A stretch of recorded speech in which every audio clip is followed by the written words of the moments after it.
जय हिंद सभी को। आज हम लोग बात करने वाले हैं, आज का हमारा मुद्दा है कृषि उत्पादन में भारत की आत्मनिर्भरता के बारे में आज हम जानेंगे। यहाँ पे जय जवान जय किसान के बारे में, हरित क्रांति के बारे में, वन नेशन वन फर्टिलाइजर के बारे में, कृषि उत्पादन में आत्मनिर्भरता और भारत में खाद्य उत्पादन के बारे में भी हम जानेंगे। तो स्टार्ट करते हैं हम।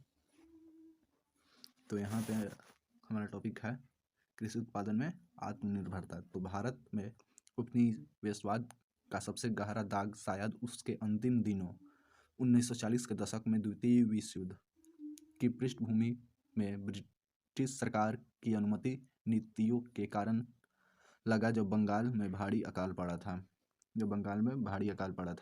तो हमें यह समझना है कि द्वितीय विश्व युद्ध कब हुआ था। तो 1940 के दशक में हुआ था। उसी टाइम पर भारत में अकाल जैसी दाग पड़ा था।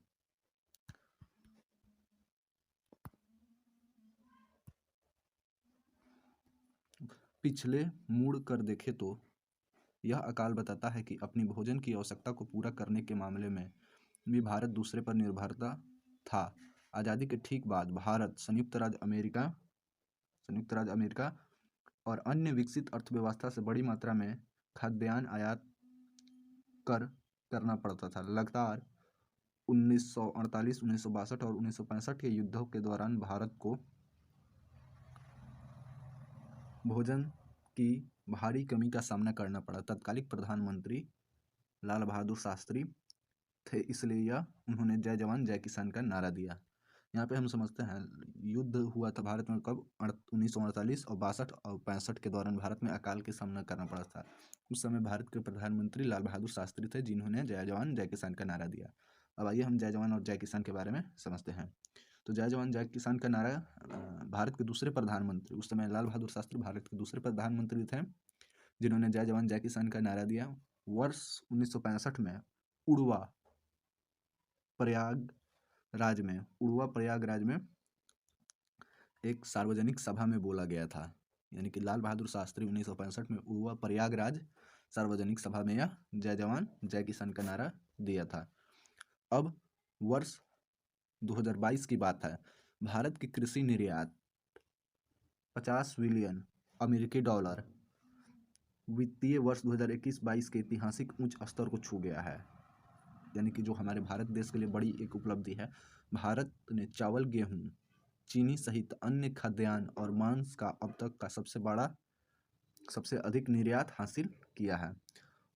वाणिज्यिक इंटेलिजेंस और सांख्यिकी महानिदेशालय द्वारा जारी अस्थायी आंकड़ों के अनुसार 21-22 के दौरान 19.92% की वृद्धि के साथ कृषि निर्यात में 50.21 बिलियन डॉलर की ऊंचाई छू गई है। यह उल्लेखनीय उपलब्धि हाल में के वर्षों में खाद्यान्न के उत्पादन को बढ़ाने के लिए केंद्र सरकार द्वारा की गई प्रमुख पहलों के कारण संभव हुआ है।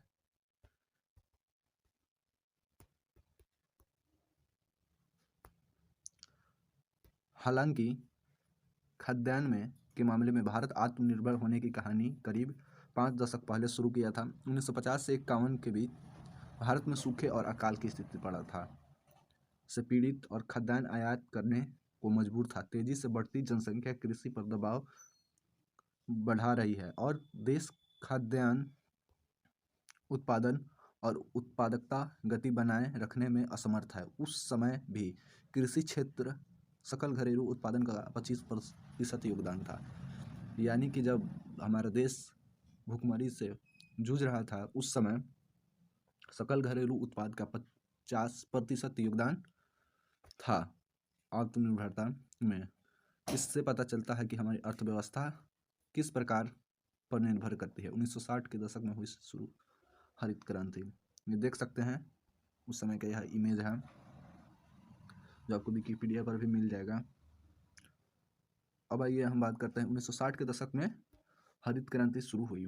तो हरित क्रांति ने घरेलू खाद्य उत्पादन में बड़ी प्रगति करने में सक्षम बनाया और कृषि और संबंध दोनों क्षेत्रों में प्रगति में महत्वपूर्ण योगदान दिया। आंदोलन के प्रमुख फोकस क्षेत्र थे तो उत्पादन बढ़ाने के लिए आधुनिक ट्रैक्टर और अन्य मशीनरी के साथ मवेशियों के उपयोग के द्वारा कृषि मशीनीकरण यानी कि प्रथम था कृषि मशीनीकरण पर जोर दिया गया था, क्योंकि उस समय कृषि उत्पादन के लिए आधुनिक उपकरणों जैसे ट्रैक्टर हो गया, हर हो गया, ये सब को बनाना बहुत ज़रूरी था, जो हरित क्रांति को बढ़ावा दिया।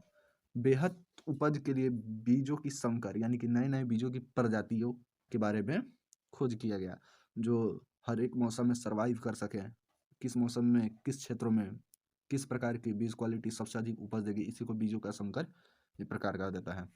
नए का उपयोग करना स्वतंत्रता के बाद बेहतर सिंचाई के लिए बांधों का निर्माण किया गया, यानी कि स्वतंत्रता के बाद 1960 के दशक में सिंचाई के लिए बांधों का निर्माण किया गया। अब भारत को एक खाद्य घाटे वाले देश से एक खाद्य अधिवेश देश में बदल दिया।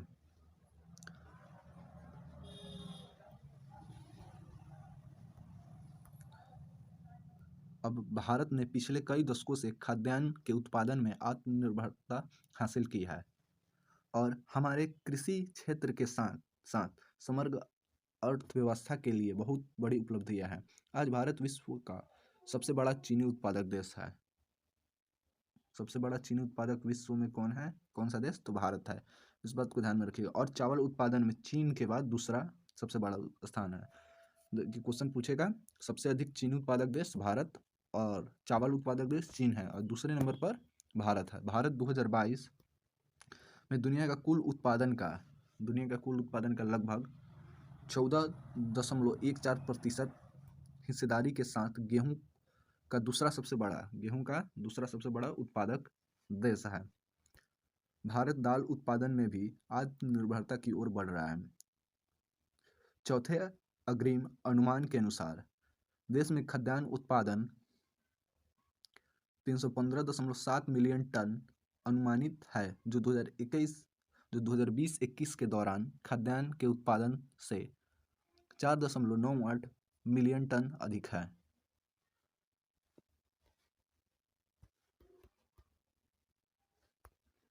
किसान रथ क्या है, इसके बारे में हम समझते हैं। यह ध्यान देने योग्य है कि हमारे किसानों ने सदी की सबसे घातक महामारी यानी कि कोविड-19 के दौरान रिकॉर्ड खाद्यान्न उगाया है, यानी कि प्रभावी रूप से विश्व में भी बहुत अच्छी हमारी पोजीशन थी कृषि के मामले में।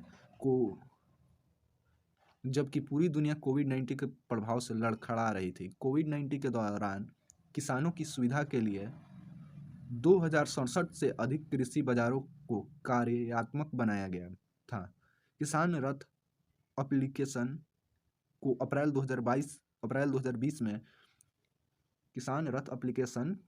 2020 में किसानों और व्यापारियों को कृषि बागवानी उत्पादनों के परिवहन में सुविधा प्रदान करने के लिए लॉन्च किया गया था। ये आप लोग से पूछ देगा किसान रथ एप्लीकेशन को कब लॉन्च किया गया, तो अप्रैल 2020 में लॉन्च किया गया था। किसानों को विश्वास को जगाने के लिए भारत सरकार खरीफ और रबी फसलों के लिए बुनाई से पहले न्यूनतम समर्थन मूल्य घोषित कर रही है, जिससे लाभकारी मूल्य सुनिश्चित हो सके। अब ये क्या है, तो यहाँ पे भारत के खाद्यान्न उत्पादन के बारे में 1950-51 के बारे में हम बात करते हैं तो 50.82 मिलियन टन उत्पादन हुआ था। उसके बाद 1960 से 1961 82.022 मिलियन टन। अभी 2021-22 का हम अगर चर्चा करें तो 315.72 मिलियन टन उत्पादन है भारत का। अब आइए देश के सामाजिक आर्थिक विकास के बारे में हम चर्चा करते हैं। तो कृषि भारतीय अर्थव्यवस्था की प्रमुख नब्ज बनी हुई है और देश के सामाजिक आर्थिक विकास के केंद्र में है। यह सकल घरेलू उत्पाद का 19% है और 2/3 आबादी इस क्षेत्र पर निर्भर है।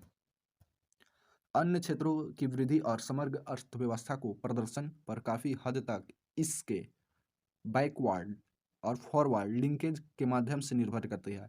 यह न केवल भारत की एक बड़ी आबादी के लिए आजीविका और खाद्य सुरक्षा का स्रोत है, बल्कि कम आय वाले गरीब और कमज़ोर वर्गों के लिए भी इसका विशेष महत्व है। राष्ट्रीय नमूना सर्वेक्षण के अनुसार प्रति कृषक परिवार की अनुमानित औसत आय 2012-13 में 6,426 रुपया, 2018-19 में 10,218 रुपया। किसानों की आय बढ़ाने के लिए सरकार नई फोकस क्षेत्रों में पहल की है। पीएम किसान योजना। पीएम किसान योजना के माध्यम से किसानों को आय सहायता प्रदान की जाती है। प्रधानमंत्री फसल बीज योजना के माध्यम से फसल बीमा सुनिश्चित किया जाता है। और प्रधानमंत्री कृषि सिंचाई योजना के तहत सिंचाई की सुविधा सुनिश्चित की जाती है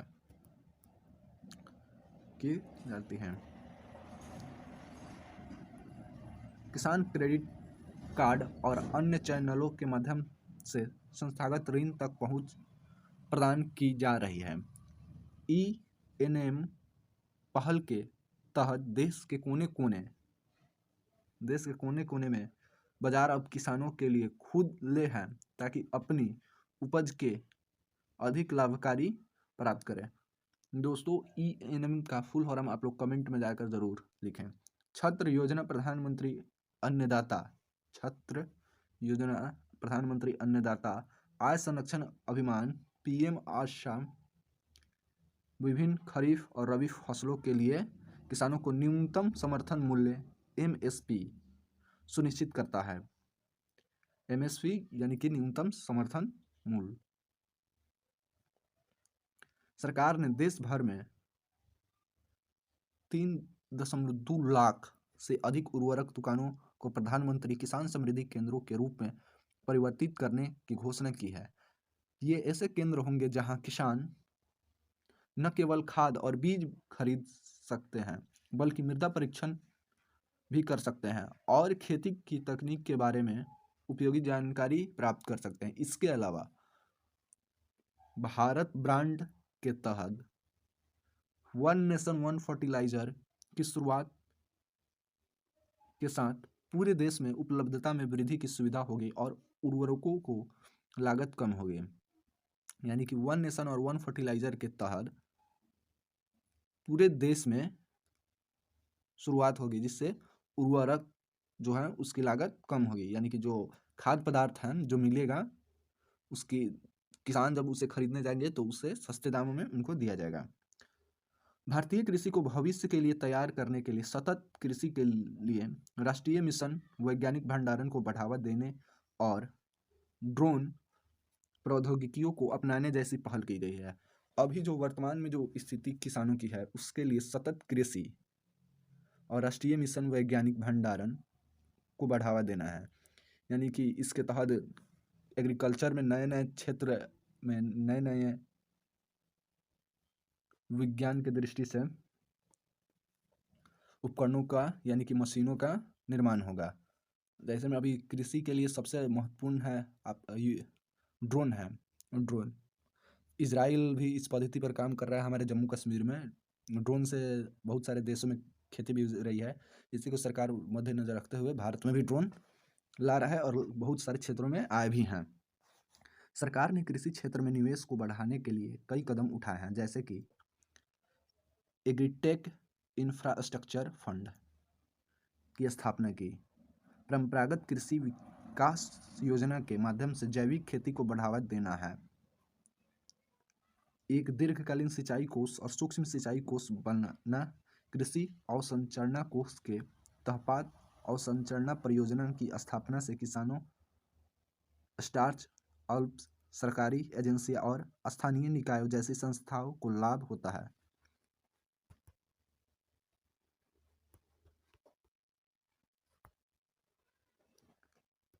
राष्ट्रीय कृषि विकास योजना RKVY योजना के तहत राज्य स्तरीय मंजूरी समिति की बैठक LLSC में अनुमोदित परियोजना के आधार पर राज्य सरकारों को सहायता अनुदान किया जाता है। दोस्तों, ये है मेरा official YouTube channel Allen IAS। आप जो भी चीज़ पढ़े हैं उसका PDF आपको टेलीग्राम पर प्रोवाइड कर दिया जाता है। आप जाकर वहाँ से चेक कर सकते हैं या देख सकते हैं। यह है मेरा टेलीग्राम लिंक जो डिस्क्रिप्शन में भी मैंने दे दिया है। यह है मेरा ऑफिशियल चैनल, ये QR कोड जय हिंद दोस्तों, मिलते हैं नेक्स्ट वीडियो में।